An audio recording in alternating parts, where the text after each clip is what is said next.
Properties of transition elements हमने start किया है, जिसमें हमने पढ़ लिया कोऑर्डिनेशन कॉम्प्लेक्स के बारे में, वेरिएबल ऑब्जर्वेशन स्टेट के बारे में, कलर ऑफ ट्रांजिशन एलिमेंट के बारे में, और बाकी हमने मैग्नेटिक प्रॉपर्टीज और कैटालाइटिक बिहेवियर में पढ़ा। आज हम पढ़ते हैं एलॉय फॉर्मेशन के बारे में। याद करें, ट्रांजिशन एलिमेंट तकरीबन सारे के सारे आपस में मिक्स होके एलॉय बना सकते हैं। Now what is alloy? Alloy क्या है? एक कन्वेंशनल डेफिनेशन और एक सही वाली डेफिनेशन है। कन्वेंशनल डेफिनेशन ये है कि जब दो या दो से ज्यादा मेटल आपस में कंबाइन हो जाए उसको हम क्या बोलते हैं? एलॉय। लेकिन सही डेफिनेशन ये है कि सिर्फ मेटल्स का होना जरूरी नहीं है।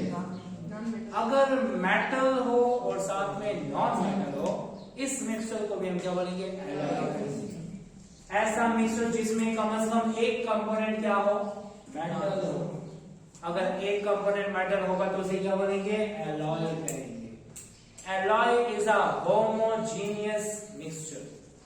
पहले तो हम यहां पे देखिए, ट्रांजिशन एलिमेंट एलॉय क्यों बनाते हैं? क्योंकि इनमें होता है एक जैसा D orbital. Scandium, titanium, vanadium, chromium, manganese, iron, cobalt, निकल, कॉपर, जिंक, इन सब में 3d ऑर्बिटल है और डी ऑर्बिटल एक जैसे होते हैं। और जब एक जैसे हैं तो एक एटम के डी ऑर्बिटल से दूसरे एटम के डी ऑर्बिटल में इलेक्ट्रॉन शिफ्ट हो सकता है। जब इलेक्ट्रॉन शिफ्ट होगा तो क्या बनेगा? एलॉय बनेगा। ठीक है, तो सिमिलर डी ऑर्बिटल होने की वजह से एलॉय बन सकता है। अब एलॉय की डेफिनेशन क्या है? ये वो मिक्सचर है जिसमें कम से कम एक कंपोनेंट होना चाहिए मेटल, उसे बोला जाएगा एलॉय। और एलॉय कौन सा मिक्सचर है? एलॉय दो किस्म के होते हैं। एक होता है इंटरस्टिशियल एलॉय, एक होता है सब्स्टिट्यूशनल एलॉय। इंटरस्टिशियल एलॉय किसे कहते हैं हम बाद में पढ़ेंगे कि जब हम मेटल को इस्तेमाल करते हैं एज अ कैटलिस्ट, तो जब एज अ कैटलिस्ट इस्तेमाल करते हैं तो मेटल के एटम्स के दरमियान खाली खाली जगह होती हैं। ये इन खाली खाली जगहों को इंटरस्टिसेस कहते हैं। क्या कहते हैं? इंटरस्टिसेस। जब भी हम कोई नॉन मेटल उसके ऊपर लाते हैं, जैसे आपने सुना होगा एडसॉर्प्शन का phenomena. Adsorption, what is adsorption? किसी भी मेटल के ऊपर नॉन मेटल एडसॉर्ब हो सकता है। आपने पढ़ा होगा स्टैंडर्ड हाइड्रोजन इलेक्ट्रोड में, जिसे सिंपली शी कहा जाता है। स्टैंडर्ड हाइड्रोजन इलेक्ट्रोड में प्लैटिनम के ऊपर हाइड्रोजन गैस को इंट्रोड्यूस करते हैं, तो प्लैटिनम की सरफेस पे कौन अटैच होगा? Hydrogen gas. अब वो जो अटैच होता है वो इन जगहों पे अटैच हो जाता है और इन जगहों को बोला जाता है इंटरस्टिसेस। क्या बोलते हैं? Now if a non-metal adjusts itself in these places, तो इसको बोला जाएगा interstitial alloy। क्या बोलेंगे? interstitial alloy। मैंने यहां लिखा हुआ है मेटल एटम में कुछ जगह होती हैं जहां उनके अंदर, जिनको क्या बोलते हैं? इंटरस्टिसेस कहते हैं। जहां पर नॉन मेटल के जो मॉलिक्यूल्स हैं वो अपने आप को क्या करते हैं? एडजस्ट करते हैं, और जो कंपाउंड बनाते हैं उनको बोला जाता है इंटरस्टिशियल एलॉय। क्लियर हो गया? जब भी मेटल और नॉन मेटल कंबाइन होगा, इनसे जो एलॉय बनेगा उस एलॉय को कहा जाता है इंटरस्टिशियल एलॉय। फिर है सब्स्टिट्यूशनल एलॉय। जब मेटल को मेटल के साथ मिक्स करते हैं, मेटल को मेटल के साथ मिक्स करते हैं तो कौन सा एलॉय बनता है? सब्स्टिट्यूशनल। इसका क्या मतलब? लेट्स सपोज मैंने लिया हुआ है कॉपर। क्या लिया है? कॉपर। ये सारे के सारे एटम क्या है? कॉपर है। अच्छा, ये कॉपर का एटम, ये कॉपर का एटम और ये सारे के सारे क्या है? कॉपर के एटम है। लेट्स सपोज मैं इसमें इंट्रोड्यूस करना चाहता हूं कोई और एलिमेंट, मतलब मरकरी। क्या करना चाहता हूं?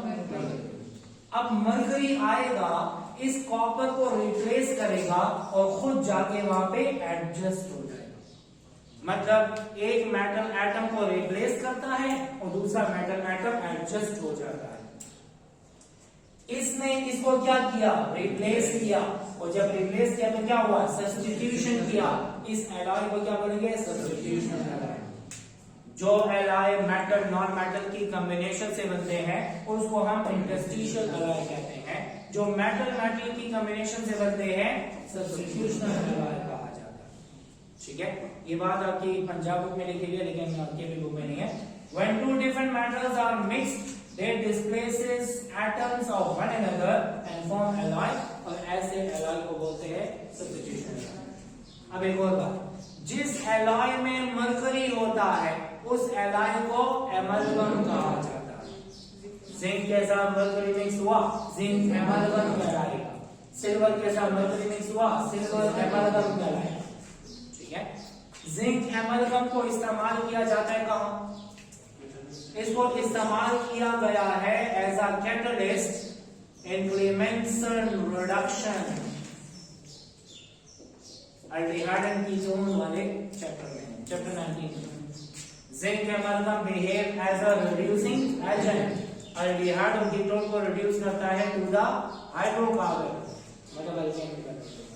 ठीक है, जिस एलॉय में मरकरी होगा उसको एमलगम कहते हैं। एक एमलगम होता है कौन सा, सिल्वर वाला, इसको बोला जाता है डेंटल एमलगम। क्या बोलते हैं, डेंटल एमलगम का मतलब टूथ फिलिंग के लिए इस्तेमाल किया जाता है। ये वाला दांतों की फिलिंग की जाती है तो उसमें क्या फिल करते हैं, सिल्वर एमलगम को फिल करते हैं, और इसको क्या जाता है, क्या कहते हैं, डेंटल एमलगम। अब आते हैं हम एलॉय क्यों बनाते हैं, मतलब क्यों बनाते हैं हम एलॉय, इसलिए बनाते हैं ताकि हम इंक्रीज कर सकें मेटल की स्ट्रेंथ को। याद रहे 24 कैरेट का गोल्ड, 24 कैरेट का गोल्ड ये प्योरेस्ट फॉर्म ऑफ गोल्ड है। 24 कैरेट का गोल्ड जब भी उसकी ज्वेलरी बनाई जाती है तो वो सॉफ्ट होती है।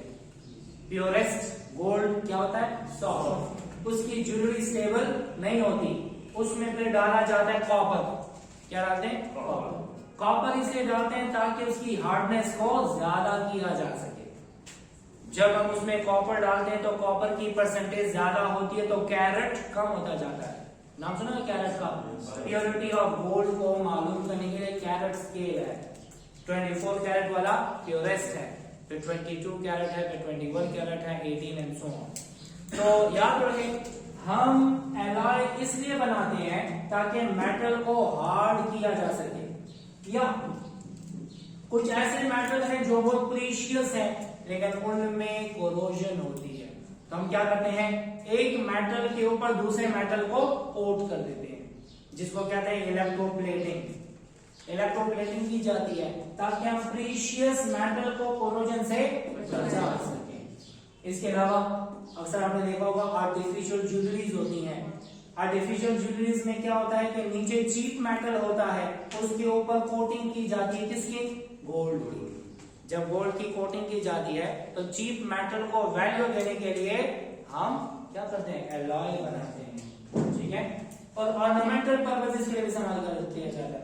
कैसे, अक्सर आपने देखा होगा कि कुछ लोग दांत लगाते हैं सोने वाला, असल में वो सोने वाला दांत नहीं होता, उसके नीचे कोई और मेटल होता है और उसके ऊपर लगाया जाता है सोने का कोट, इलेक्ट्रोप्लेटिंग की जाती है। ठीक है, तो मतलब ये कि हम एलॉय बनाते हैं इन चीजों के लिए ताकि हम ऑर्नामेंटल पर्पस के लिए इस्तेमाल कर सकें, वैल्यू ज्यादा कर सकें, प्रीशियस मेटल को कोरोजन से बचा सकें और हार्डनेस को ज्यादा कर सकें।